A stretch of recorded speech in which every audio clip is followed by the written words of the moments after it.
The small town of Des Moines, Iowa in 1994 was the kind of place where life moved at a slow, predictable rhythm.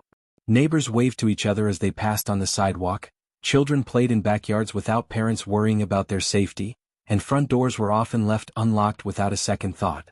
The community had an unspoken trust, a belief that danger was something that happened elsewhere, in far-off cities or in stories on the evening news. For the residents, their world was stable, ordinary, and safe.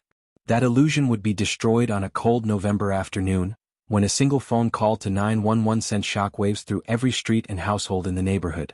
It began quietly, almost mundanely. The sky hung low with the gray weight of early winter, and the streets were empty except for the occasional passing car. Inside one modest suburban home, an elderly woman went about her day in the usual way, preparing tea, tending to her living room plants, and making a few phone calls. She was the kind of person the neighborhood adored, kind-hearted, approachable, and never without a warm smile. But that day her peaceful routine would be violently interrupted. Somewhere nearby, a young teenage girl, just 14 years old, was making her way toward the woman's home. Whether by fate, impulse, or a plan already set in motion, her steps carried her closer to an act that would mark both of their lives forever. At 2:30 p.m., the first signs that something was wrong broke the stillness of the afternoon.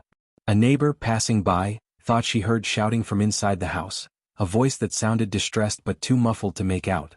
She hesitated, thinking it might be a family argument, but the tone of the sounds, sharp, panicked, gnawed at her instincts. Minutes later, another neighbor walking his dog noticed a shadow moving quickly across the front window, followed by a loud, metallic clatter. It was unusual enough to stop him in his tracks.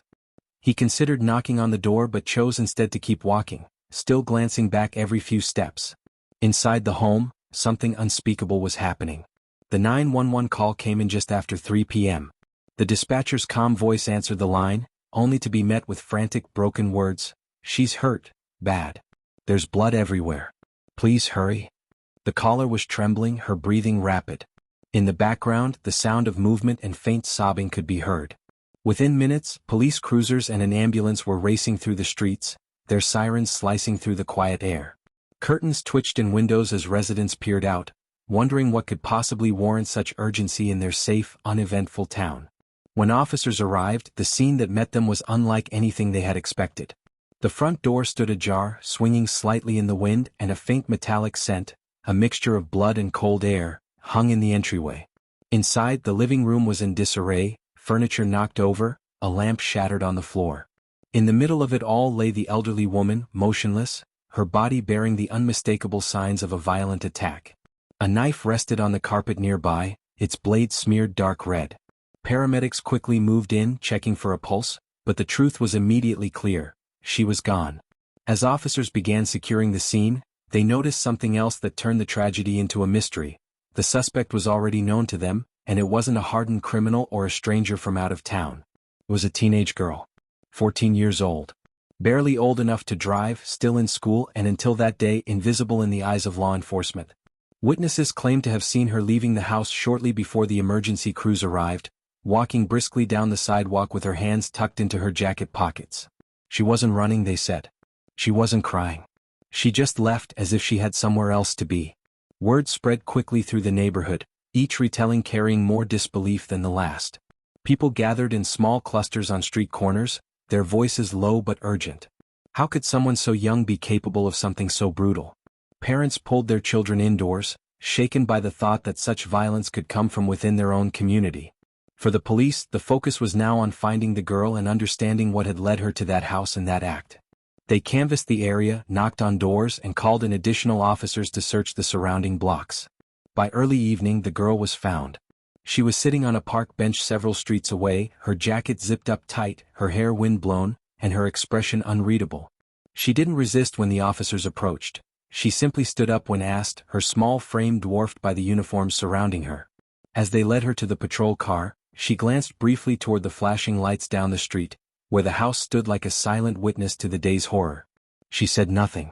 At the station, detectives struggled to reconcile the reality of what had happened with the person now sitting across from them in the interrogation room. She was just a child, but the crime was anything but childish. The attack had been vicious, with no sign of hesitation in the blows that had been delivered. It didn't fit the narrative of an impulsive outburst, It was too sustained, too deliberate. And yet, when asked why, her answers were vague, inconsistent, or eerily detached. The motive wasn't immediately clear, and that uncertainty made the crime feel all the more chilling. Back in the neighborhood, the shock was still sinking in. For decades, Des Moines had been a place defined by its safety, its sense of community, and the trust between neighbors. Now every lock, door, every wary glance at a passerby, was a reminder that those qualities had been shattered in a single afternoon.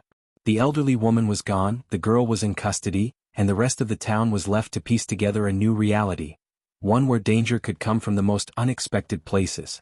The case would quickly move beyond the boundaries of the neighborhood, drawing the attention of local media and then the entire state. Headlines questioned how such a crime could happen in a community like this, and whether the justice system was prepared to deal with someone so young accused of something so terrible. The story was no longer just about one victim and one suspect. It had become a reflection of deeper questions about youth, violence, and the fragility of safety. For those who lived through it, however, it remained something much more personal, the day their quiet town lost its innocence forever. For most of her life, Kristina Fetters had blended into the quiet fabric of the community. She was not the kind of girl who drew suspicion or stood out in troubling ways. To her neighbors, she was simply the polite teenager who sometimes helped carry groceries or waved when passing by on her bike. At 14, she had the round-faced softness of someone not yet grown, a disarming smile, and an energy that seemed to belong to a normal Midwestern teen. No one could have imagined that her name would soon be spoken in the same sentence as murder. Beneath the surface of that ordinary image, however, there were small signs, subtle shifts in behavior that hinted at turbulence. Teachers had begun noticing that Kristina, once attentive in class, had grown distracted. She doodled in the margins of her notebooks instead of taking notes. Assignments were sometimes late. Her grades slipped in quiet increments, the kind that could be written off as just a phase. But for those who were paying attention, the changes weren't purely academic. There was a defiance creeping into her tone, a willingness to push boundaries in ways that didn't match the girl they once knew. Friends noticed too. Some recalled whispers of risky choices, sneaking out at night, staying out longer than she was allowed, hanging around with a slightly older crowd. Still, no one could draw a straight line from those minor rebellions to something violent. She wasn't known for fights. She didn't lash out physically. At worst, she seemed like a restless teen testing her limits. And in a town where crime was rare, no one thought to connect these dots into something darker. Home life, though, was more complicated than it looked from the outside. Kristina's family wasn't wealthy, but they weren't destitute either. They lived in a modest house on a quiet street. Her parents were described as strict but not unkind, though Kristina sometimes felt misunderstood. Family tensions brewed in ways that didn't always make it past the front door. She had arguments about curfews, about friends, about the kind of freedom she wanted but was told she couldn't yet have. Psychologists often say that adolescence is a period of identity crisis, a time when the push for independence collides with the need for guidance.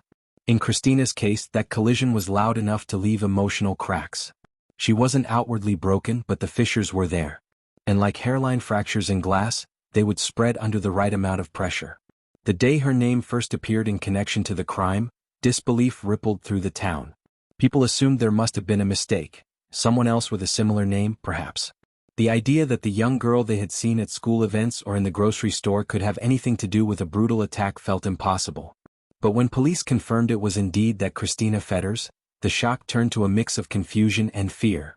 Detectives began retracing her recent steps. Who had she been with? What had she been doing in the days and hours before the incident? It was during this process that they discovered a shift in her social world. Kristina had been spending more time with people who had reputations for trouble, petty theft, underage drinking, skipping school. The kind of crowd that made parents uneasy. According to statements from some of those acquaintances, Kristina wasn't just passively tagging along, she was starting to become bolder herself. She laughed at authority, joked about getting away with things, and seemed to crave the thrill of bending rules. Yet no one saw violence in her. No one imagined she could cross the invisible line from mischief into something lethal. When police sat her down for questioning, they were met with a mixture of youthful naivety and guarded calculation. She wasn't crying uncontrollably, nor was she entirely stoic. Her answers were short, her eyes sometimes darting away as if trying to gauge how much the officers already knew. They noticed she shifted between playing the innocent and hinting at knowing more than she admitted. Behind the scenes, investigators dug deeper into her past year. They found reports of arguments at home, conflicts with authority at school, and a few instances where she had gone missing for hours without explanation. None of these incidents were crimes, but they formed a pattern, a restlessness that seemed to be building towards something. One former friend told police that Kristina had started talking about wanting more excitement in her life. She complained that her small-town existence was suffocating. Whether she meant it in a harmless, dramatic teenage way or as something more ominous wasn't clear at the time. But in hindsight, those comments took on a chilling weight. The deeper investigators went, the more they began to see her not just as a child caught in the wrong place at the wrong time, but as someone whose mindset might have been shifting toward dangerous territory. They examined her notebooks, her letters, even scraps of paper in her backpack. There were no confessions, no explicit plans, but there were fragments of thoughts, expressions of anger, and a fascination with stories where people broke rules without consequences. Her school counselor, when interviewed, said Kristina had been harder to reach in recent months. She no longer seemed to respond to pep talks or warnings about her future. When encouraged to think about her goals, she would shrug or give vague answers. That detachment worried the counselor at the time, but even then, it didn't seem like a precursor to violence. The turning point for public opinion came when small but incriminating pieces of evidence were revealed to the media. They learned Kristina had been in the vicinity of the crime scene, that her timeline didn't match her initial statements, and that certain details she gave could only have been known by someone present during the attack. Neighbors who had once sworn she was incapable of such an act began to falter in their defense. "I just can't believe it," one woman told reporters, "but if the police say it's true, I don't know what to think anymore." The image of the sweet girl on her bike began to blur, replaced by something more unsettling. In a way, the shock was part of what made the story so gripping. A 14-year-old, still a child by every legal and emotional measure, accused of a crime most adults couldn't comprehend committing. It was the kind of case that made people question not only what they thought they knew about her, but what they thought they knew about childhood itself. For Kristina, the walls of her world were closing in quickly. Every move she made, every word she spoke, was now interpreted through the lens of suspicion. Her quiet demeanor no longer read as innocence, it read as calculation. Her rare smiles no longer seemed sweet, they seemed like masks.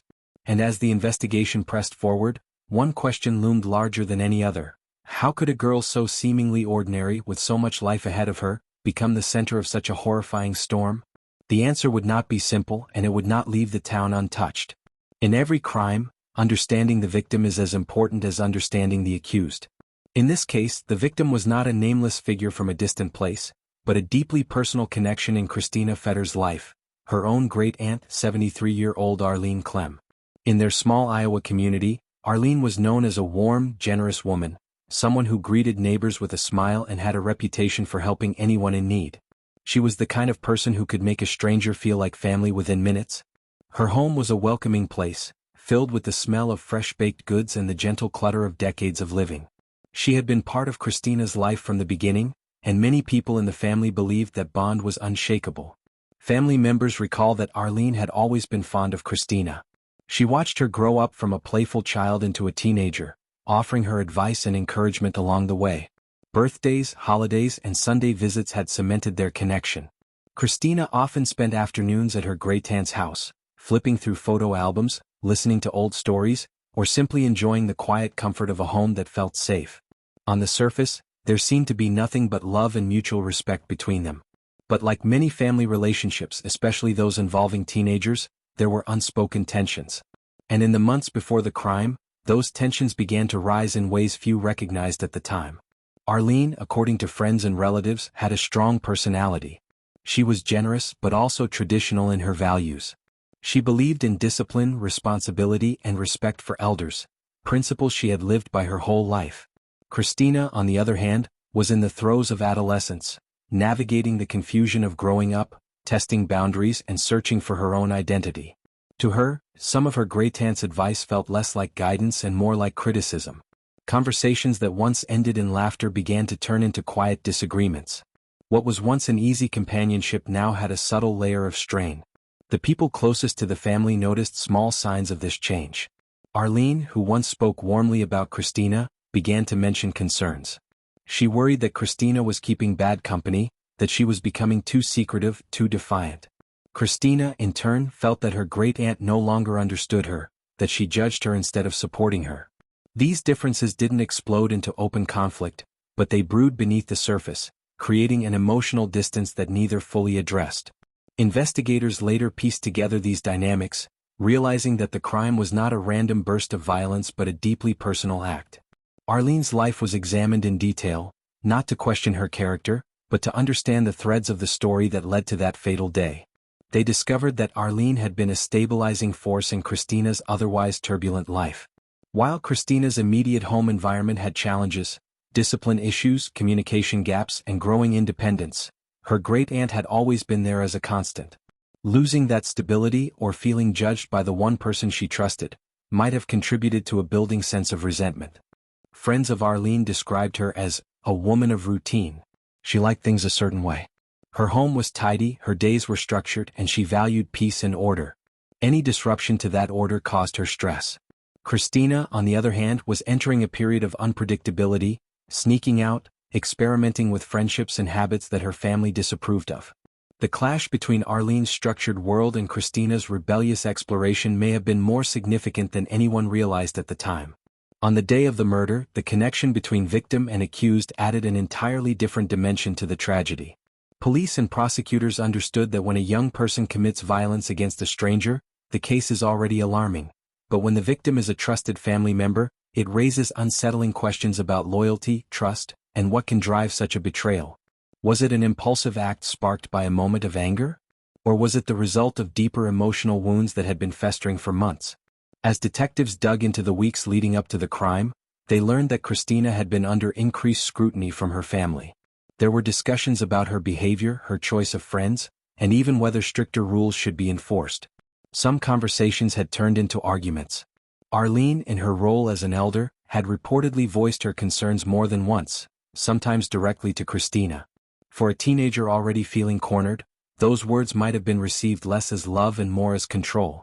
Neighbors remembered seeing Kristina and her great-aunt together not long before the crime. To the casual observer, nothing seemed amiss. They might have been walking to the mailbox or carrying groceries from the car. But hindsight can be cruel. Looking back, some wondered if there were subtle signs of tension in their body language or the way they spoke to one another. The connection between Kristina and Arlene was also a key point in the courtroom later. Prosecutors framed the relationship as one of trust tragically broken, using it to highlight the calculated nature of the crime. Defense attorneys, on the other hand, suggested that the relationship's complexity, and Kristina's young age, pointed to emotional instability rather than cold-blooded intent. Both sides understood that the story of victim and accused was not separate. It was one intertwined narrative that the jury would have to untangle. This chapter of the story is perhaps the most haunting because it challenges a fundamental belief, that family is a safe haven. When the person who harms you is someone you've loved and trusted, the betrayal cuts deeper than the act itself. In Arlene's case, her kindness had extended even to her last days. She had not shut Kristina out of her life even when she had concerns. And yet, that very openness may have left her vulnerable. For those left behind, the grief was layered with confusion. How do you mourn a victim while also processing the reality that the accused is a child from your own family? Some relatives found themselves defending Kristina, searching for reasons to explain her actions. Others could not forgive. The family that had once gathered around the same table was now divided, their memories of shared moments overshadowed by the image of police cars outside Arlene's home. In the weeks after the crime, community members brought flowers, cards, and food to Arlene's house, now a silent, sorrowful place. They spoke in hushed tones about what had happened, struggling to reconcile the friendly woman they knew with the horror of her death. And always there was the unanswerable question: what exactly had gone wrong between her and Kristina? The truth is that relationships are rarely defined by a single moment. They are built, and sometimes damaged, over time. In the case of Kristina Fetters and her great-aunt Arlene, the connection was real, deep, and complicated. It was filled with affection but also shadowed by misunderstandings and generational differences. To understand the motive, investigators and the public alike had to accept that love and conflict can exist side by side, and that sometimes, one tragically overpowers the other. Kristina's story could not be told without telling Arlene's. The victim was more than just a name in a police report. She was a person who had lived a full life, touched many people, and played a central role in her great-niece's upbringing. In the end, her death was not only the loss of a life but the collapse of a bond that once seemed unbreakable. And that, perhaps, is what made this crime so difficult for the town to comprehend. The idea that danger had not come from outside their community, but from within a family they thought they knew. When officers first stepped into the modest home on that cold November night, they were met with a silence so heavy it seemed to press against their skin. It was the kind of stillness that only follows chaos, a void left after something terrible has happened. The faint smell of cleaning products mixed with the metallic tang of blood, an unsettling combination that made even the most seasoned responders pause for a moment before beginning their work. The living room bore the first signs of violence. A coffee table lay on its side, its contents scattered across the carpet. Magazines, a ceramic mug, and a pair of reading glasses now bent and cracked. A lamp had been knocked over, its shade dented, bulb shattered on the floor. Cushions from the couch were displaced, one with a smear of what appeared to be blood along the fabric. These were not the signs of a burglary gone wrong. Nothing of value seemed to be missing. Instead, the disorder told a different story. There had been a struggle, a desperate and chaotic clash between two people who knew each other well. In the center of the room, just beyond the path to the kitchen, lay the body of 73-year-old Arlene Clem. She was dressed in comfortable home clothing, as though she had been preparing for an evening alone. Her position on the floor suggested she had collapsed mid-stride, perhaps trying to retreat or defend herself. The wound marks were immediately visible. Multiple stab injuries, each deliberate, each deep enough to speak of intense force. The brutality was undeniable, and for the officers, it was a sobering realization that whoever had done this had acted with both rage and focus. Near the body, investigators found the weapon, a kitchen knife with an 8-inch blade. It was a common household item, the kind found in most kitchens, but on that night, it had become an instrument of irreversible violence. Blood coated the blade, and forensic teams handled it with meticulous care, placing it into an evidence bag for further analysis. The knife's placement, dropped near the victim rather than hidden or removed, told investigators something important. This was not the work of a professional trying to avoid detection. It was impulsive and emotional, yet the number and precision of the wounds hinted at something more calculated than a random outburst. Forensic experts moved methodically through the home, documenting every detail. They photographed the scene from multiple angles, measuring distances, marking locations of key evidence. They collected fingerprints from the knife handle, the furniture, and even the front door, knowing that in crimes like this, the smallest smudge could be the key to unlocking the truth. Swabs of blood were taken from the walls, the carpet, and even the underside of a table, where droplets had fallen during the altercation. Each sample was logged and stored, bound for the state crime lab where DNA testing would later confirm identities. Fibers from clothing were found on the couch cushions and on the floor near the body. Some matched the victim's clothing, while others appeared to be from a different source. Detectives would later confirm that these foreign fibers were consistent with clothing Kristina had been wearing earlier that day. It was one of several small but telling connections between the suspect and the crime scene. The kitchen, though not the primary scene of the struggle, offered clues of its own. A drawer had been left partially open, the one where the knives were kept. This detail suggested that the weapon had been taken during the confrontation, rather than being brought to the house beforehand. Still, investigators debated whether Kristina had arrived with the intention of harm or whether the argument had escalated to deadly violence in the moment. The open drawer left both possibilities on the table. Seasoned detectives who had worked homicides for decades found themselves unsettled by this case. They had seen impulsive murders before, often marked by a single strike in a moment of rage. They had also seen calculated killings where every detail was planned. But here the lines were blurred. The force of the attack, the repeated wounds, and the direct targeting of vital areas suggested intention and anger, while the abandoned weapon, the lack of cleanup, and the chaotic scene pointed to a childlike impulsiveness. It was as if two different mindsets, one driven by emotion, the other by cold resolve, had collided in the same act. Outside the home, police secured the perimeter. Yellow crime scene tape fluttered gently in the night air as curious neighbors gathered at a distance, their breath visible in the cold. Most of them had known Arlene for years, some for decades, and now they whispered to each other, trying to make sense of the police cars, the flashing lights, and the grim expressions of officers moving in and out of the house. The sense of safety in the neighborhood had been shattered, though no one yet knew the full truth of who was responsible. Inside, detectives began reconstructing the timeline. They estimated the time of death based on body temperature, rigor mortis, and other forensic indicators. The struggle appeared to have been brief but intense, perhaps no more than a few minutes from the first raised voice to the final blow. There were no signs of forced entry, which told investigators that the victim had willingly let her attacker in. That single detail narrowed the suspect list considerably. A particularly telling piece of evidence came from the positioning of the victim's hands. One hand was outstretched toward the hallway, as though she had been reaching for something, or someone. The other bore defensive wounds, cuts and abrasions consistent with an attempt to grab or push away the blade. These injuries painted a picture of a woman who fought desperately for her life, which only deepened the investigators' sense of the crime's personal nature.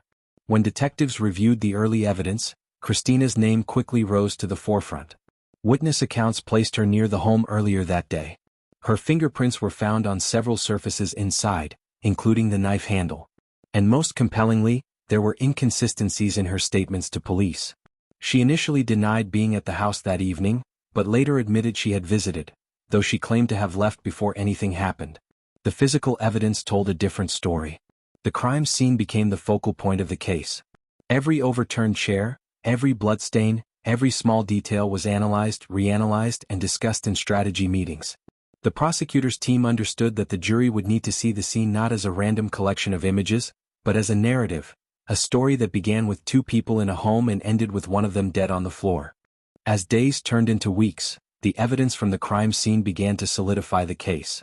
DNA results confirmed that the blood on the knife and on Kristina's clothing matched the victim. The fiber analysis linked her directly to the living room struggle. The fingerprint patterns showed her handling the weapon in a way inconsistent with self-defense or accident. Piece by piece, the picture became clearer, and the chilling reality settled in. The violence had been committed by a 14-year-old against someone she had known and loved her entire life. For those who processed the scene, the memory stayed vivid. Crime scene technicians often talk about the ability to switch off after leaving a case, to separate the work from the emotions. But this one lingered. The combination of domestic familiarity, a cozy living room, family photographs on the walls, and the horror of the crime made it hard to shake. It was not just a space where violence had occurred, it was a home filled with the remnants of a life abruptly ended. The chilling atmosphere of that night never left the minds of the officers who walked through that door. They could still recall the cold air from the open front door mixing with the warmth inside, the dim lighting casting long shadows across the room, and the sound of the evidence camera clicking in the silence. And they could still see in their mind's eye the image that defined the entire case. A lifeless body lying in the center of a familiar room, the echoes of a violent moment frozen in time. The interrogation room was small, almost claustrophobic, four walls painted in a dull institutional beige, a single metal table in the center and two chairs facing each other. A camera in the corner silently recorded everything. There were no clocks on the walls, no windows, nothing to offer a sense of time. This was by design. In here the outside world didn't exist. There was only the conversation and the truth, if it could be coaxed out. Kristina sat in one of the chairs, her posture slouched, her hands clasped tightly in her lap. She wore the same sweatshirt she had been arrested in, its sleeves pulled over her hands like a shield. She was just 14, but in that moment she looked even younger. Her eyes darted toward the door whenever footsteps echoed in the hallway, as though hoping for someone to walk in and take her away from all of this. But the only people coming for her now were detectives. And they weren't here to comfort her. Detectives Thomas and Ramirez entered the room. They had played this game before, good cop, bad cop, but with someone as young as Kristina, the approach had to be carefully balanced. Push too hard and she might shut down completely. Go too soft and she might keep hiding behind lies. Thomas, the older of the two, took the seat directly across from her. Ramirez leaned against the wall, arms crossed, silent for now. Kristina, Thomas began, his voice calm but firm, we just want to understand what happened tonight. She shook her head almost immediately. I don't know. I wasn't there. It was the same line she'd given during her arrest, the same one she'd repeated in the squad car. But now, in this room, the detectives had more than just suspicion, they had evidence. Thomas slid a folder onto the table, letting it rest there for a moment before opening it. Inside were photographs from the crime scene, the living room in disarray, the knife in its evidence bag, the victim's lifeless body. He didn't show them all at once, just one photo at a time, each accompanied by a quiet explanation. Kristina looked away when he placed the photo of her great-aunt on the table. I don't want to see that, she said softly. I know it's hard, Thomas replied. But this happened, Kristina. And we need to know your side of the story. Right now, all we have are the facts, and they don't look good for you. Ramirez stepped forward, his tone sharper. Your fingerprints were on the knife. Your DNA was at the scene. We know you were in that house. Kristina's breathing quickened. She rubbed her hands together under the table, the fabric of her sleeves twisting in her grip. "I went there earlier," she said finally, her voice barely above a whisper. "But I left before anything happened." Thomas leaned forward slightly. "Then why is your blood on the carpet?" She froze. The question landed heavily in the room, and for a long moment, there was silence. Her eyes flicked between the two detectives, searching for an escape, a loophole. But none came. The detectives alternated between long pauses and gentle questions, letting the weight of the evidence sink in. They didn't accuse her directly at first. Instead, they painted scenarios asking her to correct them. "Maybe something happened between you and your aunt," Thomas suggested. "Maybe it got out of control. People get angry. Sometimes they do things they regret." Kristina's lips trembled. "She was yelling at me," she said suddenly, her voice shaking. "She was saying things about my mom, about me. She said I was just like—" She stopped herself, biting her lip. Ramirez jumped in. "Just like who?" She didn't answer. Instead, she stared down at the table, the tension in her shoulders building. The detectives let the silence stretch again. In interrogations, silence was a weapon. People rushed to fill it, and when they did, the truth often slipped out. Finally, Kristina spoke again. "I didn't mean to. It wasn't supposed to happen like that." Her words came slowly, as though she was testing each one before letting it out. Thomas didn't move. "Tell us what was supposed to happen." I just wanted her to listen to me," she said. "But she wouldn't stop yelling. She said I couldn't come back there anymore. I went to the kitchen and I don't even remember picking it up." She was crying now, the tears streaking down her cheeks. Her voice cracked as she described walking back into the living room, the argument escalating, and the sudden moment when the knife was in her hand. "I thought if I scared her she'd stop," she said. "But then she grabbed my arm and I just kept swinging." The words hung in the air, raw and unpolished. This wasn't a rehearsed confession. It was an unspooling of guilt, confusion, and fear. The detectives exchanged a glance. They had what they needed, but they let her keep talking. Sometimes, people revealed more than they realized once they started. Kristina spoke about the shock that followed, the way her aunt had collapsed, the stillness that filled the room. She described dropping the knife, backing away, and then running out of the house. She said she had gone home and tried to wash her clothes, but the blood didn't come out completely. When she stopped talking, the room was silent except for her quiet sobbing. Thomas closed the folder and pushed it aside. "Kristina, you understand what this means, right?" She nodded, her eyes red. "I didn't want to kill her," she said. I didn't know what else to do." The confession was not a dramatic outburst but a slow, painful admission. For the detectives, it was a bittersweet moment. They had secured the truth, but the truth was a tragedy in itself. A child had taken the life of a family member. There was no satisfaction in it, only a grim sense of closure. As protocol required, they read her rights again, ensuring she understood every word. A juvenile officer was called in, along with a representative from Child Protective Services. Even though she was now facing a charge as serious as homicide, her age meant certain procedures had to be followed. Later, when the recording was reviewed by prosecutors, they would note the turning points. The moment her story shifted from denial to partial admission, and from partial admission to full confession. They would note the detective's patience, the careful balance between pressure and empathy, and the way Kristina's own guilt eventually overpowered her attempts to hide the truth. For the officers who sat in that room, the image of her sitting there, small, hunched over, tears falling onto the cold metal table, would stay with them. They had seen adults confess to brutal crimes without a flicker of remorse. But watching a child admit to something so final, so irreversible, was different. It was haunting in a way that no amount of training could prepare them for. When the interrogation ended, Kristina was escorted out, her wrists bound in soft restraints designed for juveniles. She didn't look back at the room. The detectives gathered their notes, their voices low, the weight of the night heavy in the air. The case had taken a major step forward, but it had also revealed the human cost behind the headlines. The question hung over the case like a shadow. Why would a 14-year-old kill her own great-aunt? It was the kind of crime that defied easy explanation. The act itself was brutal, but the person behind it didn't fit the usual profile of a killer. Kristina wasn't a hardened criminal or a gang member. She was a schoolgirl, someone who still kept stuffed animals on her bed. And yet, here she was, accused of one of the most intimate and unforgivable crimes imaginable. From the very beginning, prosecutors saw the case through one lens: motive. They believed Kristina had a reason, and they intended to prove it was rooted in self-interest. The narrative they built was cold and calculated. According to them, Kristina wanted money, independence, and an escape from what she saw as an oppressive home life. Her great-aunt, a cautious and principled woman, controlled certain family finances and had influence over Kristina's guardianship. Removing her, prosecutors suggested, was a way to remove an obstacle. During the pretrial hearings, Assistant District Attorney Marla Jennings laid it out plainly: this was not an accident. This was not an impulsive act born of the heat of the moment. This was planned. This was deliberate. The defendant knew exactly what she stood to gain from her great-aunt's death, and she acted to secure that gain. But defense attorneys had a different interpretation, one that replaced the image of a calculating teenager with that of a deeply troubled child. They argued that Kristina's mental state was fragile, shaped by years of emotional strain, family tension, and possible undiagnosed psychological disorders. In their version of events, Kristina wasn't driven by greed or self-interest, but by a breaking point she could neither predict nor control.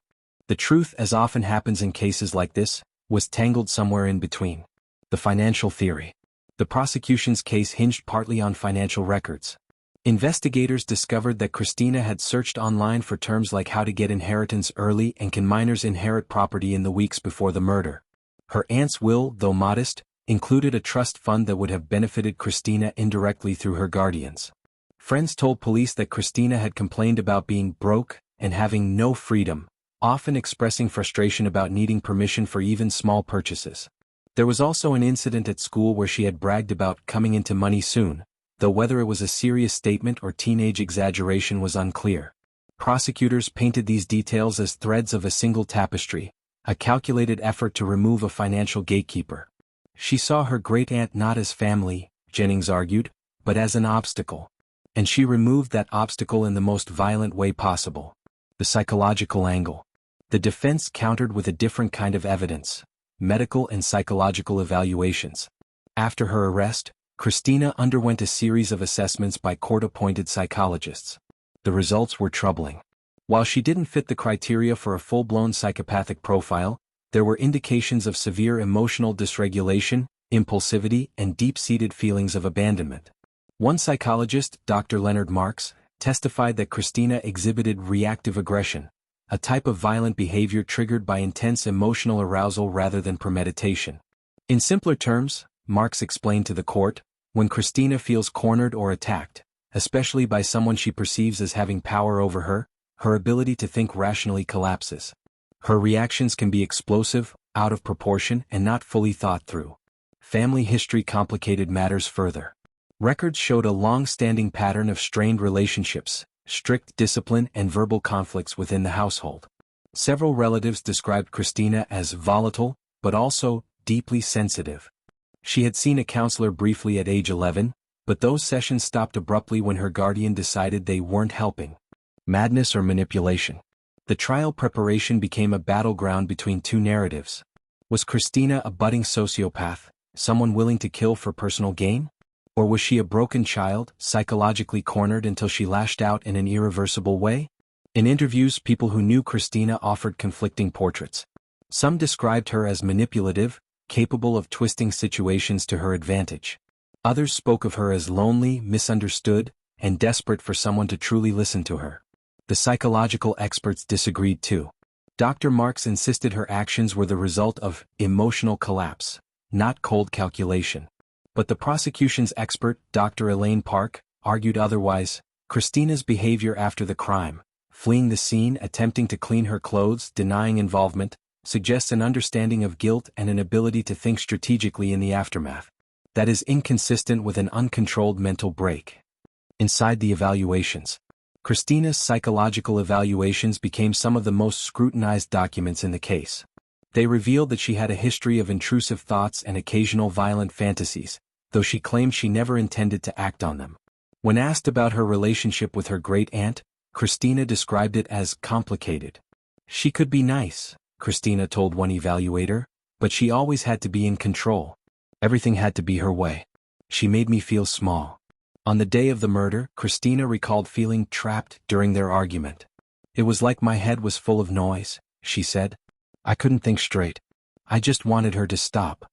These statements became a focal point for the defense, who argued they reflected an emotional breaking point rather than a carefully plotted crime. The public reaction. Outside the courtroom, the case sparked intense debate. On talk shows, social media platforms, and community forums, people argued about whether Kristina should be tried as an adult. Some insisted she was dangerous and needed to be removed from society for as long as possible. Others saw her as a victim of circumstance, someone who might still be rehabilitated with the right intervention. The headlines alternated between sensationalism and sympathy. One newspaper ran the headline, "Teen Killer or Tragic Child," while another simply called her, "The Knife Girl." Both labels stuck, shaping public opinion in ways that made a fair trial even harder to secure. The complexity of motive. Ultimately, the truth about Kristina's motive was far from straightforward. Human behavior rarely fits neatly into one box. While the prosecution's financial theory found some supporting evidence, it was equally possible that the financial angle was incidental, a secondary factor rather than the driving force. The defense's claim of emotional instability was compelling, but it didn't fully explain the steps Kristina took after the crime to conceal her involvement. Those actions suggested some level of awareness and control.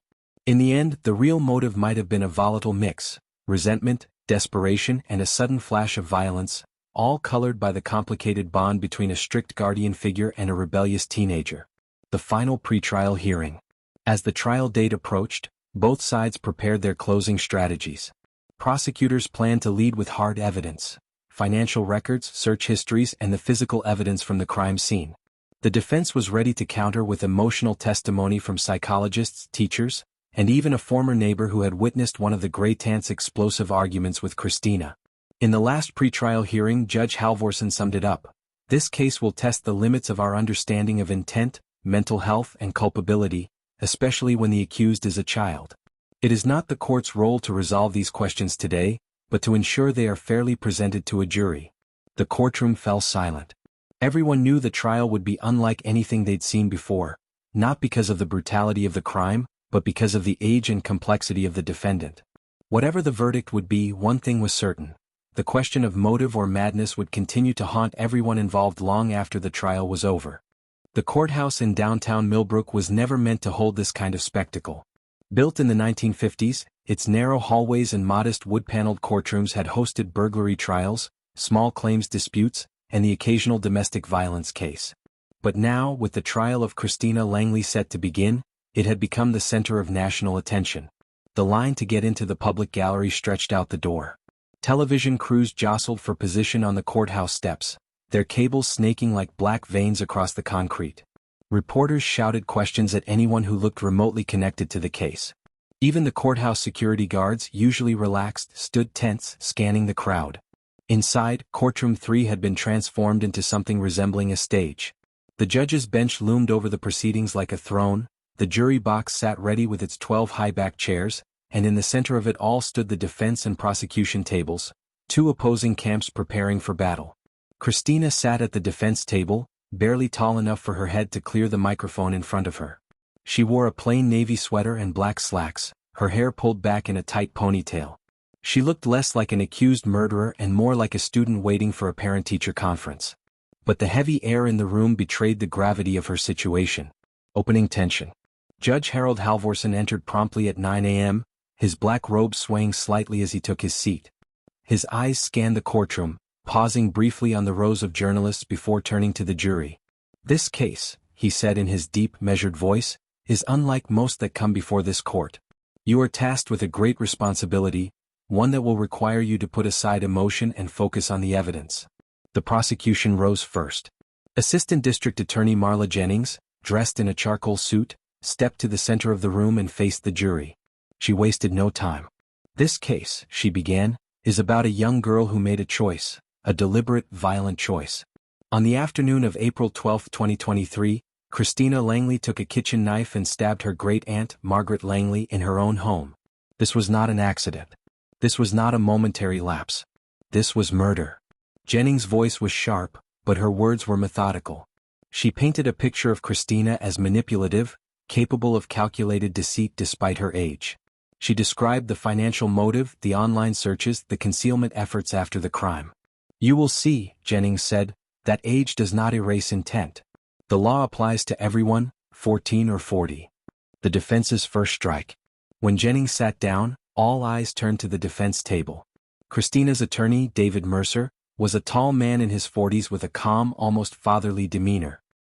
He rose slowly, letting the silence build before speaking. "Ladies and gentlemen," he said, "what you've just heard is a story. A story told by the state to make sense of a tragedy. But stories are not facts.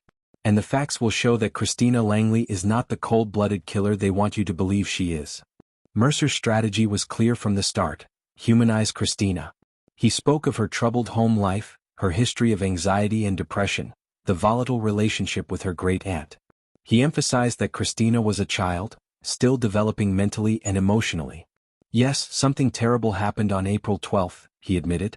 "But the question before you is not whether it happened, it is why it happened. Was this the calculated act of a manipulative sociopath? Or was this the breaking point of a vulnerable teenager who needed help, not a life sentence?" The media frenzy. The opening statements lit a fire in the media. By lunchtime, the courthouse steps were packed with correspondents broadcasting live updates. Headlines screamed from news websites: "Teen on trial for Great-aunt's murder. Justice or mercy? Court weighs fate of 14-year-old accused killer. A Millbrook murder. Inside the trial everyone's talking about." Cable news networks ran split-screen coverage. Courtroom sketches on one side, talking heads debating juvenile justice laws on the other. Social media exploded with hashtags: hashtag Kristina trial, hashtag motive or madness, hashtag justice for Margaret. The public was deeply divided. Some demanded that Kristina be tried as an adult and punished to the fullest extent of the law. Others saw her as a victim of circumstance, arguing that a prison sentence would destroy any chance she had at rehabilitation. The evidence parade begins. The first witnesses were called that afternoon. Detective Samuel Reed took the stand, his police uniform pressed and his testimony rehearsed. He walked the jury through the crime scene photographs, the overturned coffee table, the scattered papers, the blood on the living room rug. When the prosecution displayed the image of the kitchen knife, its blade darkened with dried blood, several jurors glanced at Kristina. She didn't look back. Reed described the collection of evidence: fingerprints, fiber samples, the recovery of Kristina's clothing from a laundry hamper in her home. He testified about her initial denial during questioning, and the inconsistencies in her story. Mercer's cross-examination was pointed. "Detective," he asked, "would you agree that this was a chaotic scene?" "Yes," Reed replied. "And in your professional opinion, does a chaotic scene always indicate premeditation?" Reed hesitated. "Not always, no." Mercer pressed further, highlighting the lack of direct eyewitnesses and the possibility of a spontaneous outburst rather than a planned attack. Kristina's presence. Throughout the day, Kristina remained still, her hands folded on the table. Occasionally, she whispered to Mercer or glanced toward her mother, who sat in the second row of the gallery. The contrast between her small frame and the weight of the accusations against her was jarring. Journalists scribbled notes furiously, capturing every flicker of expression on her face. Some described her as cold and unemotional, while others saw her composure as a sign of fear. The question hanging over the jury. By the end of the first day, it was clear that the trial was going to be a tug-of-war between two powerful narratives. The prosecution's was rooted in accountability. A murder had been committed and someone had to pay. The defense's was rooted in mercy. Kristina was a child, shaped by forces she could not control, and deserving of a second chance.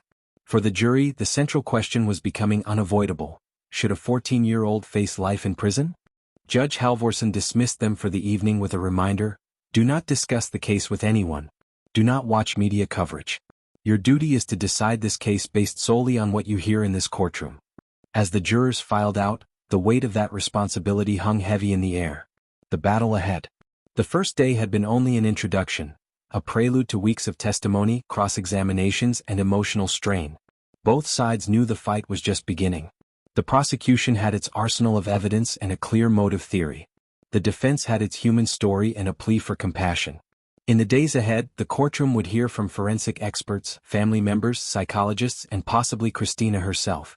Every word would be dissected, every gesture analyzed. Outside, the media storm would only grow stronger, each new development feeding the public's hunger for drama. But inside Courtroom 3, the jury would be asked to shut out the noise and answer a single haunting question. Was Kristina Langley a calculating killer, or a child who made a terrible, irreversible mistake?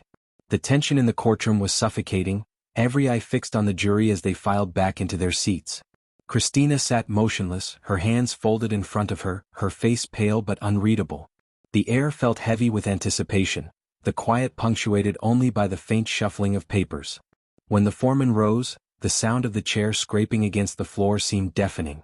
His voice, steady but solemn, delivered the words that would define Kristina's fate: guilty of first-degree murder. A collective gasp swept through the room. Some clutched their mouths in shock. Others closed their eyes as if unwilling to witness what had just been spoken into reality. Kristina's family, sitting in a tight cluster behind her, broke into tears, their quiet sobs echoing in the vast space. Across the aisle, relatives of the victim nodded in grim acknowledgement, some holding photographs close to their chests as if seeking comfort from the images. The judge's voice soon followed, firm and unyielding as he delivered the sentence: life in prison without the possibility of parole. The weight of those words settled over everyone like a shroud. Kristina, barely 14, would leave the courtroom not as a child who might return to school or home, but as an inmate who would never again walk free. Her expression didn't break. Whether it was shock, resignation, or an attempt to appear strong, no one could be sure. The gavel struck, a sound that reverberated with finality, marking the end of a trial that had gripped the community for weeks. In the days that followed, the verdict sparked heated conversations across Iowa. Some saw it as a necessary act of justice, a clear message that no one, regardless of age, was above the law. Others viewed it as a devastatingly harsh decision, arguing that a child's life should not be condemned before it had truly begun. The case divided neighbors, friends, and even families. For the victims' loved ones, the sentence brought a measure of closure, though it could never erase the loss they had suffered.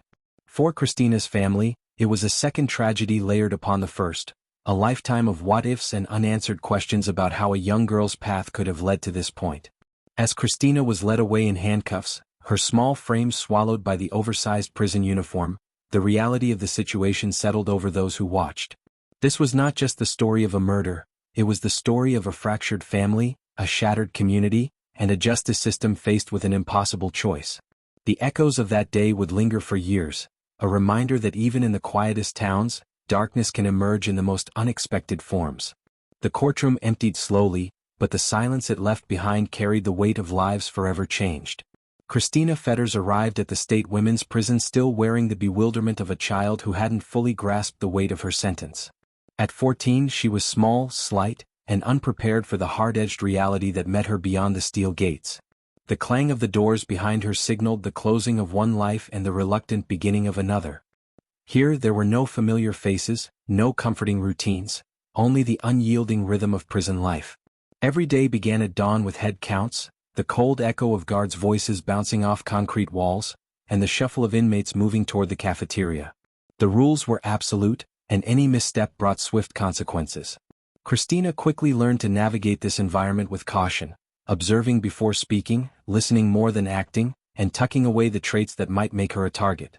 While other girls her age were worrying about homework or weekend plans, Kristina's concerns were far more immediate: who to trust, where to sit, and how to avoid conflicts that could turn dangerous in seconds.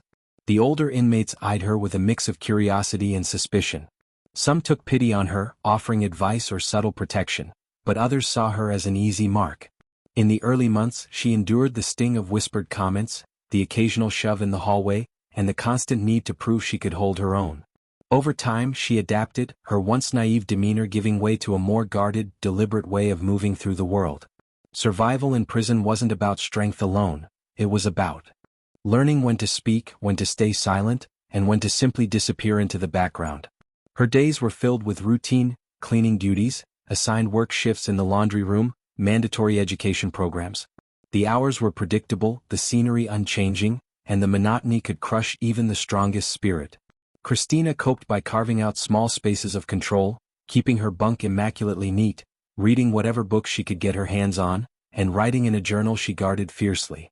Letters from family trickled in less often as the years passed. Some relatives found it too painful to keep in contact. Others simply drifted away, consumed by their own lives. Birthdays came and went with little fanfare. She marked the passage of time not by seasons or holidays, but by the slow accumulation of memories that never happened. School dances she never attended, friendships she never formed, milestones she never reached. The prison staff saw different sides of her. Some guards described her as respectful, quiet, and willing to follow the rules. Others recalled flashes of defiance, moments when she pushed back against authority or showed the frustration bubbling under her calm exterior. These moments were rare but revealing, reminders that beneath the layers of compliance was still a teenager who had been sentenced to die in prison. Fellow inmates sometimes spoke about her in hushed tones, recognizing the unique tragedy of her case. She wasn't just another inmate, she was the girl who had been locked away before she was old enough to drive, to vote, or to fully understand the consequences of her actions. Years blended into one another. Kristina's name faded from headlines, replaced by newer stories and fresher scandals, but her case never entirely disappeared from the conversations around juvenile justice. Advocates argued that children should not be condemned to life without the possibility of parole, citing her as an example of a system too quick to punish and too slow to rehabilitate. Critics countered that the brutality of her crime justified the sentence, no matter her age.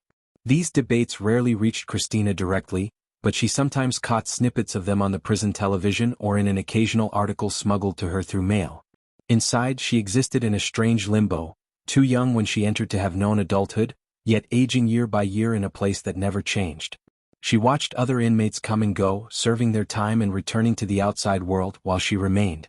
Her earliest cellmates would sometimes be released, replaced by new faces who were surprised to learn she had been there since her early teens. She became part of the prison's landscape, familiar to everyone yet still something of an enigma. In rare moments of quiet, Kristina would sit on her bunk and close her eyes, letting her mind wander to the life she might have lived. She imagined walking down a high school hallway, crossing a graduation stage, or sitting in a college classroom. She thought about the freedom to make mistakes that didn't carry lifelong consequences, the luxury of choosing her own clothes, of deciding when to wake up or what to eat. These daydreams were both a comfort and a torment, reminders of what was lost and of how much time still stretched ahead. By her mid-20s, she had spent more than half her life behind bars. She had learned to read people quickly, to detect shifts in mood or tension in a room, to anticipate trouble before it erupted. She had also learned resilience, finding ways to endure the grinding sameness of her environment without losing herself completely. Whether the world outside remembered her or not, Kristina remained a living embodiment of the questions her case had raised, about justice, mercy, and the fate of children who commit adult crimes. Her story might have faded from public memory, but within the prison walls she was a reminder that time moves differently for those who can't leave. Every day was a repeat of the last, yet every day also brought her one step closer to an uncertain future, if such a future would ever come. The year 2012 marked a pivotal turning point in the history of American criminal justice. In a landmark decision, the U.S. Supreme Court ruled that mandatory life without the possibility of parole, LWOP, for juvenile offenders was unconstitutional. The justices declared that sentencing children to die in prison without even the chance for review violated the Eighth Amendment's prohibition on cruel and unusual punishment.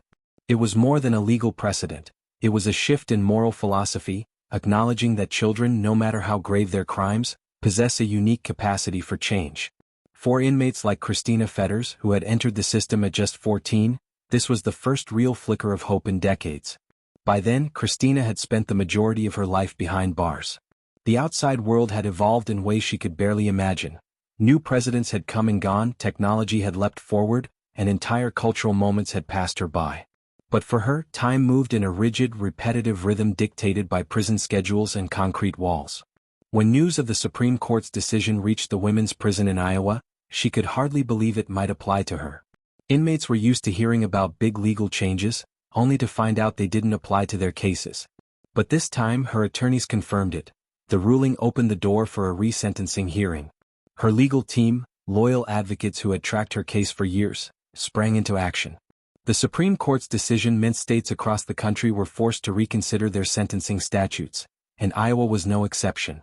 Kristina's lawyers began combing through every piece of her prison record, noting evidence of her transformation over the years. Yes, there had been occasional disciplinary write-ups, hardly surprising given she had grown from a teenager into an adult in a prison environment, but far more often her record reflected compliance, participation in rehabilitative programs, and an earnest effort to better herself. One of the defense's strongest arguments was rooted in science. At the time of the crime, Kristina was barely into her teens. Psychologists had long argued and research confirmed that the human brain, particularly the prefrontal cortex, which governs decision-making and impulse control, is not fully developed until the mid-20s. This meant that adolescents were not only more likely to make reckless choices, but were also more capable of profound change.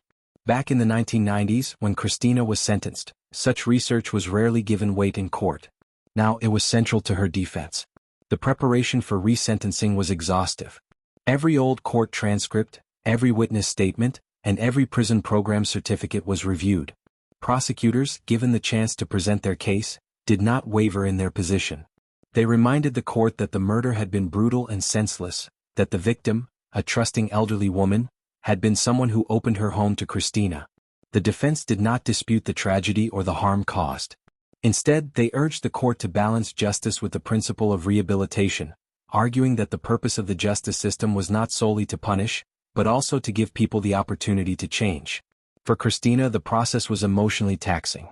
Prison life had taught her not to get her hopes up. Disappointment was easier to endure if you never expected good news in the first place. Still, the thought of possibly walking free, even years down the line, was intoxicating. At night, she imagined the sensation of wind without the taste of chain-link fence in it, the smell of rain on pavement without the damp, metallic tang of a cell block. But each time hope crept in, she reminded herself it could all be taken away with a single ruling. The day of the resentencing hearing, the courtroom carried a different energy than the one that had sentenced her all those years ago. Journalists still packed the benches, and both the victim's family and Kristina's supporters filled the gallery. But the focus now was not on whether Kristina was guilty, she had admitted her responsibility long ago, but on whether her punishment should be adjusted in light of who she had become. Prosecutors spoke first, their voices steady, their words chosen to honor the pain of the victim's loved ones. They argued that the crime had left scars that no passage of time could heal, and that the severity of the act demanded the severest of punishments. The defense countered with an equally steady resolve, reminding the court that Kristina was a child when the crime occurred, that she had matured into a reflective and remorseful woman, and that continued imprisonment without the possibility of parole ignored the spirit of the Supreme Court's ruling. Expert witnesses took the stand, psychologists, prison counselors, and even a few correctional officers. They described a woman markedly different from the teenager who had once sat in that same courtroom. Kristina was described as polite, studious, and cooperative, someone who expressed deep remorse for her actions. She had completed numerous educational programs, served as a mentor to younger inmates, and in the words of one counselor, had grown into someone the community could one day welcome back. The judge listened intently, taking notes, asking careful questions. When the hearing ended, the decision was not immediate. The judge announced that the matter would be taken under advisement, promising a written ruling in the weeks to come. For Kristina, those weeks felt endless. Every day, she woke wondering if that would be the day she learned whether the rest of her life would be spent in prison. Every night, she tried to sleep with the same uncertainty pressing down on her chest. When the ruling finally came, it was delivered in a quiet, almost anticlimactic fashion. Kristina's sentence was officially commuted. She would no longer serve life without parole. Instead, she would become eligible to go before the parole board. It was not immediate freedom, but for the first time since she was a child, there was a real, tangible possibility of release. The decision rippled far beyond Kristina's personal life.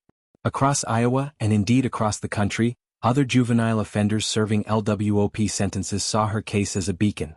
Lawyers began filing motions for resentencing in similar cases, citing the same constitutional principles. Kristina's name, once associated only with a shocking crime, was now tied to a broader conversation about mercy, growth, and the capacity for redemption.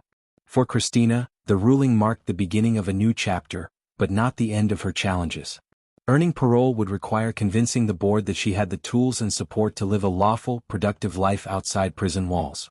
She began assembling a release plan, seeking letters of support, and identifying potential living arrangements. She enrolled in additional programs not just to impress the board, but to genuinely prepare herself for a life she had not known since she was 14. Her days now carried a different rhythm.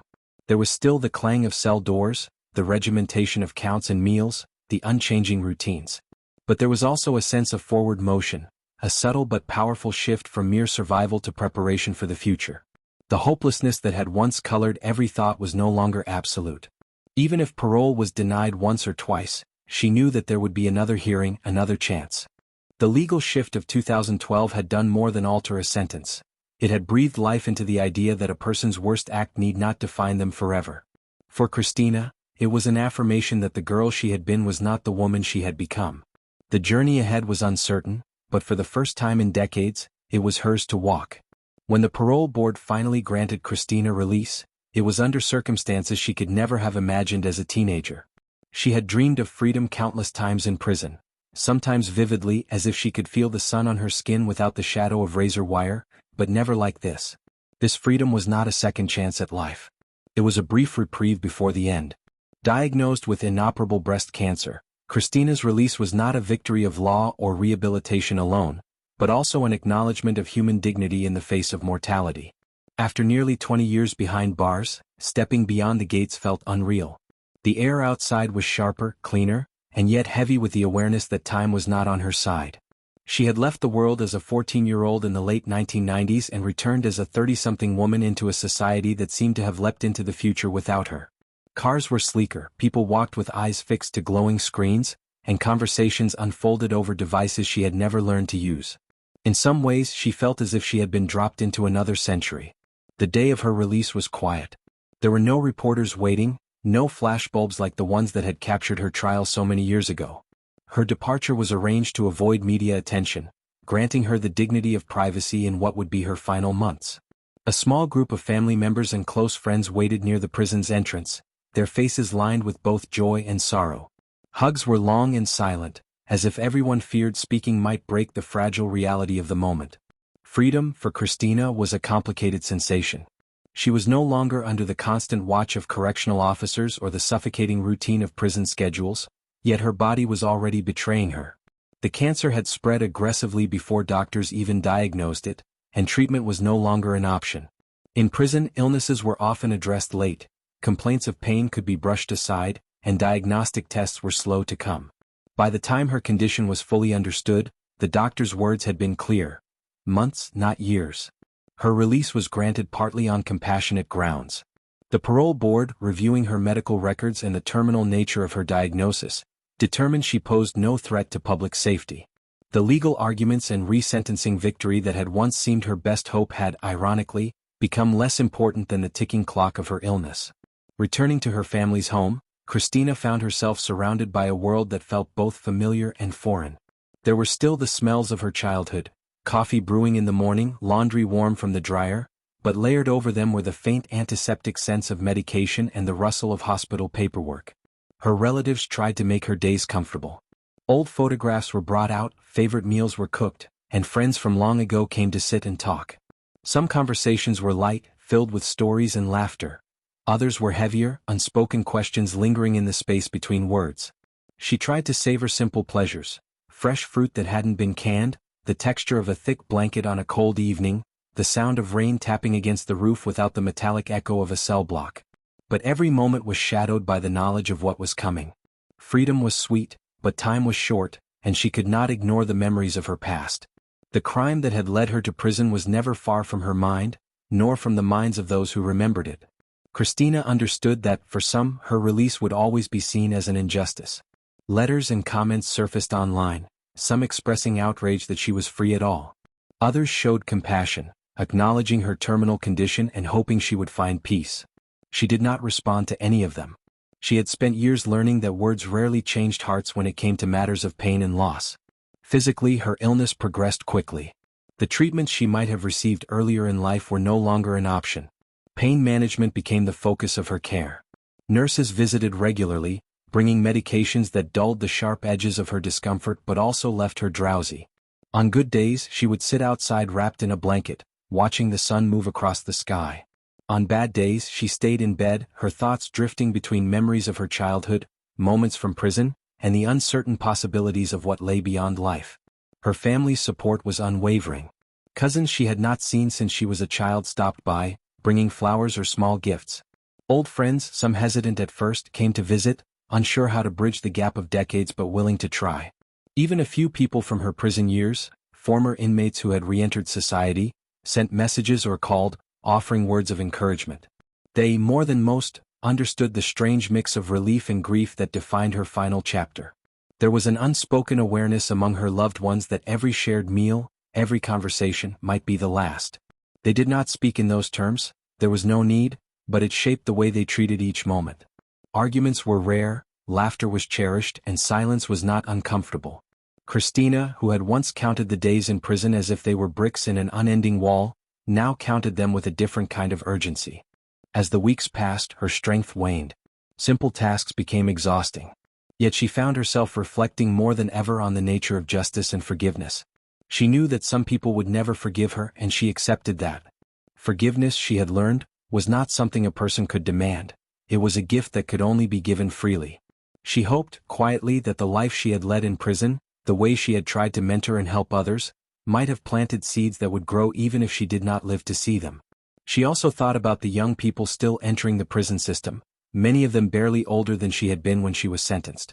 She worried for them, not just about the years they would lose, but about the person they might become in a place built to punish rather than to heal. If she could speak to them, she knew what she would say: "You are more than the worst thing you have done, but you must decide who you will be next." The seasons shifted outside her window. Leaves turned from green to gold, then fell to the ground. Kristina's days grew quieter. Visits became shorter as fatigue set in, but she welcomed them still. Sometimes she would ask to hear about ordinary things: the neighbor's new puppy, a niece's school project, the weather forecast. These small details anchored her to the present in a way nothing else could. In her final weeks, she began to write letters, not to plead for anything but to leave something behind. Some were to her family, expressing gratitude for their care and love. Others were to people she had met in prison, encouraging them to keep striving for better days. One she addressed to the family of her victim, though she did not know if they would ever read it. In it, she expressed her remorse as plainly and honestly as she could, knowing words could never erase the harm she had caused but hoping they might carry a fragment of her sincerity. When the end came, it was quiet. She was at home, surrounded by family, a soft blanket pulled up to her chin. The world outside moved on. Traffic passed, the wind stirred the branches, someone's laughter echoed from down the street. Inside, her breathing slowed, then stilled. She had stepped out of prison into a world transformed, and now she stepped beyond it entirely. Kristina's passing sparked brief coverage in local news, a reminder of a case that had once gripped the community. Some articles focused on the crime, others on the legal shifts that had allowed her release. A few noted the irony of her final months, free, but bound by the limits of her failing body. To those who knew her in her last days, however, she was not a headline. She was a complex, flawed, and deeply human figure who had lived through extremes most could barely imagine. Her story lingered, not just in the memory of those directly connected to her, but in the ongoing discussions about juvenile justice. The questions her life raised, about punishment, mercy, and the capacity for change, did not fade with her death. If anything, they grew sharper, pressing on the conscience of a system that still struggled to balance retribution with redemption. Kristina Fetters died at the age of 34 after spending most of her life in prison. Her story remains one of Iowa's most disturbing and heartbreaking cases, deeply affecting the local community and raising important questions about justice, punishment, and rehabilitation. The crime she committed when she was just a teenager shook the foundations of many beliefs about crime and the capacity of young people to understand the weight of their actions. The legacy of her crime extends beyond the tragedy itself, influencing debates on juvenile justice and the balance between punishment and mercy. The case of Kristina Fetters brought forward the difficult question of whether children can be held fully accountable for serious crimes. While many argue that age should be considered as a mitigating factor, others emphasize the severity of the act, especially when a life is lost. Kristina's crime was brutal and caused profound pain, making it hard for many to accept any form of leniency. Her sentence and subsequent life in prison forced Iowa and its justice system to examine how they deal with violent offenses committed by minors. Juvenile justice is a complex area where laws vary widely, reflecting different opinions on whether young offenders should be punished like adults or given a chance for rehabilitation. In Kristina's case, she was tried as an adult because of the nature of her crime, a decision that sparked intense debate. Some believed that the legal system was too harsh, while others saw it as necessary to protect the community. The balance between ensuring public safety and recognizing the developmental differences between children and adults continues to be a difficult issue. Kristina's time in prison was marked by many challenges. Spending nearly 2 decades behind bars, she lived a life separated from society, reflecting on the crime she committed and the consequences that followed. Prison conditions for juveniles sentenced as adults are often harsh, and many critics argue that such sentences do little to address the root causes of juvenile crime or offer meaningful rehabilitation. For Kristina, The years passed in confinement did not erase the impact of her actions or the pain caused to the victim's family and community. The community affected by Kristina's crime was left with a deep sense of loss and betrayal. The fact that the perpetrator was someone from their own town made the crime even more painful. Neighbors who once felt safe in their homes found their sense of security shattered. This fear and mistrust can linger long after the crime itself, affecting how communities interact and support one another. The impact of violent crime reaches beyond the immediate victim, touching everyone connected directly or indirectly. In the years following the crime, discussions about Kristina's case and its broader implications continued. Legal scholars studied it as an example of the challenges in prosecuting juvenile offenders. Psychologists examined the developmental factors involved in juvenile crime, questioning how much understanding and control children truly have over their actions. The case also highlighted the need for improvements in mental health support and early intervention programs to prevent similar tragedies. Kristina's death at a young age closed one chapter but opened many others. Her passing renewed conversations about the purpose of incarceration, especially for those sentenced as juveniles. Was the goal purely punishment, or was there an opportunity for growth and change?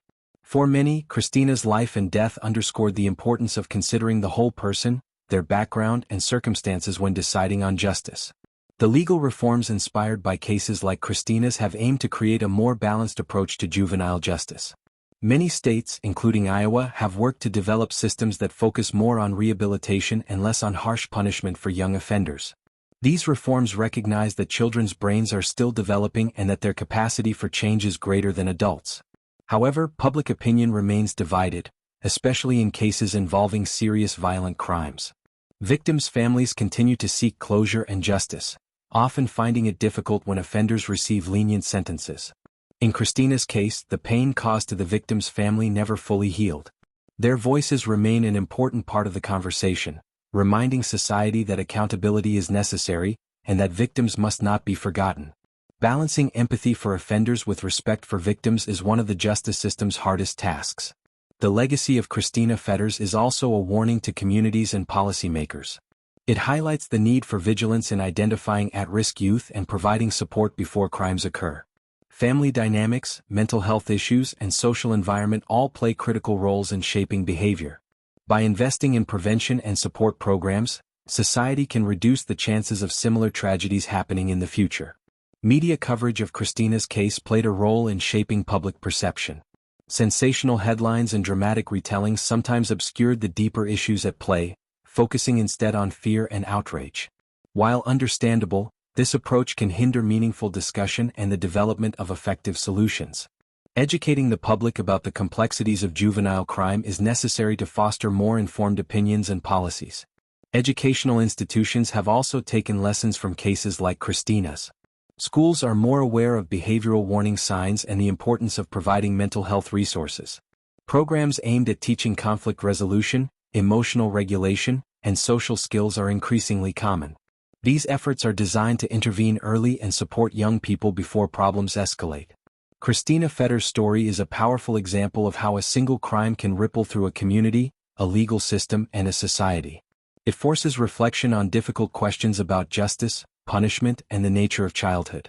Her case reminds us that crime does not happen in a vacuum but within complex social and personal contexts that must be understood and addressed. In conclusion, the legacy of Kristina Fetters' crime remains a significant part of Iowa's history. It continues to influence juvenile justice policy and public attitudes toward young offenders. The case challenges us to find a balance between protecting society, honoring victims, and recognizing the potential for rehabilitation. While answers are not simple, ongoing dialogue and reform efforts offer hope for a more just and compassionate future. The memory of the tragedy that shook Iowa endures, calling for vigilance, empathy, and thoughtful action.